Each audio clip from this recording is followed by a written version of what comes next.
It's the 4th day of Spooky Month, and today's prompt is Murky. This idea actually developed a bit over time.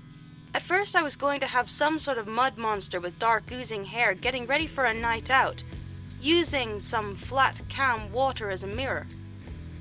But over time the mud monster became a swamp monster, and I had more of an idea to draw him as some angsty teen standing in the murk of the swamp, dressed in traditional goth and emo clothing. I actually had an emo phase. Long ago. Longer ago than I'd like to admit. And in my case it was definitely a fitting in thing for the most part, though I did genuinely love the fingerless gloves.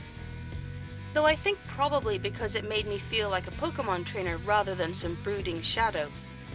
I was probably too upbeat for the whole goth or emo aesthetic, but it was fun in its own way from what I recall.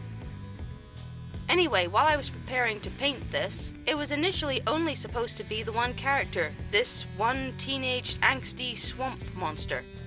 But that soon changed as I instead began by painting a father swamp monster and his wife. This was shaping into a family portrait complete with a newly hatched baby to add to the mix. One of the neat parts was using their scaly fins to show their position in the family. The dad had a great mane of fins around the lower half of his face, acting as a beard, while the mother, teenage son, and baby had only their ear fins, and the son had a pair of barbels like a catfish.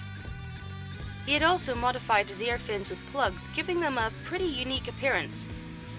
But the most fun thing to paint were their expressions. The son has got the most classic case of Squidward face I've ever seen, complete with the downturned mouth and square pupils, while the grinning face of the dad reminds me of Brock from Pokemon, though with teeth that belong more in a Jaws film. I wanted to go with varied colors when it came to coloring them in, and gave them colors that reflect their personality. Cheerful green for the dad, warm pinkish red for the mom, blue for the son for obvious reasons, and cheerful bubbly purple for the baby. Finally, the background. I wanted to keep it really simple and used a scattered foliage brush to add the foliage to the strange, unidentified plants behind them.